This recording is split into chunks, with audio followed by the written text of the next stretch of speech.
Starting way back, I kind of got into this as my childhood hobby and like my teenage hobby. I would do a lot of like drawing on the computer and stuff like that when I was a kid. Spent hours and hours making paintings, kind of pixel by pixel. Um, so I think I realized subconsciously pretty early on that it was what I would end up doing.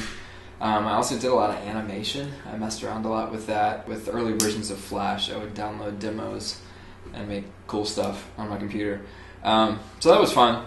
Yeah, so I got hired on with an ad agency here in town, and kind of the main thing they needed me to do was car ads. So I would build these huge ads that would have like 70 cars in them. It was a huge pain, but it really flexed me professionally, because this was sort of really deadline-oriented design job that I had, and so I had to get this stuff done, period. It wasn't a case of, that's not possible to get it done in this amount of time. I just had to do it. And so what that did is it gave me a lot of tools and equipped me just to be able to solve problems and think on my feet and, in a design sense, in order to solve little design problems and get the product out.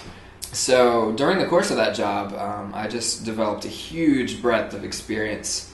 I did everything from doing a little motion graphics for video, designing illustrated characters and animating them as well, logo design, and then the spread of print, brochures, business cards, logos, signage, billboards, vehicle wraps. I even designed we did a mailer that was made out of a hard PVC plastic, and it had these little panels. It was for a local airport. You would punch out, and then you could actually construct a little airplane that you could throw, and it would fly.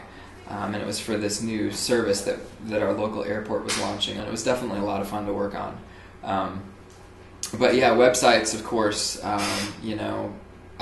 was doing all this, so I think over the span of 2004 up until about 2009, and the industry just went through so many transformations in that time period, and I got to be on the cutting edge and basically learning and teaching myself new web technology over the course of that whole time period, which was invaluable to me. And so, yeah, when it was time to make a change, I just kind of, I had known Tim for several years through a mutual friend, and I knew his work, and I knew his work ethic. It was kind of a no-brainer. Basically rolled into his office one day and was like, "Hey, can I have a job?" And I think the next day he was like, "Yeah." So that was great, and being at Found has been really good. I've definitely been able to learn and grow a lot here as well.